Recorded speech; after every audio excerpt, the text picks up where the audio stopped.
আসসালামু আলাইকুম। অনেকদিন পরে আর একটা ভিডিও নিয়ে আসলাম। এরা একটা ল্যান্ড ক্রুজার গাড়ি। এই গাড়িটাতে গোল্ডেন কালারের পেপার লাগাবো। এই পেপারটা অনেক সুন্দর। পেপারটা লাগানোর পরে বাইরের থেকে ভিতরে অত বেশি দেখা যায় না, তবে ভিতর থেকে বাইরে অনেক সুন্দর ক্লিয়ার দেখা যায়। তবে প্রতিদিন ভিডিও আপলোড করতে পারলে মনে হয় ভালো হয়, কিন্তু যে ভিডিও আপলোড প্রতিদিন করতে পারি না।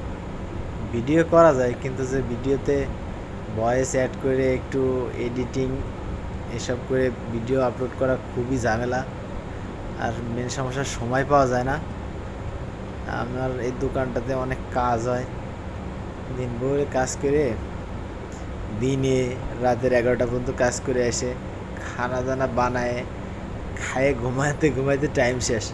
পরে আর ভিডিওর এডিটিং করার সময় পাই না। এই জন্য আর কি এই ভিডিও দিতে পারি না এই প্রতিদিন। এই দেখুন, এই যে এটা ভিতর থেকে, আর এই দেখুন বাইরে থেকে কত সুন্দর, একেবারে গোল্ডেন কালার। ওই দেখুন সামনের গ্লাস এখনো লাগাইনি, এই যে এটা লাগাইছি, দেখুন পুরো মিরর হয়ে গেছে। আমাদের কাজ শেষ, গাড়ি চলে যায় এখন। ওই দেখুন কেমন।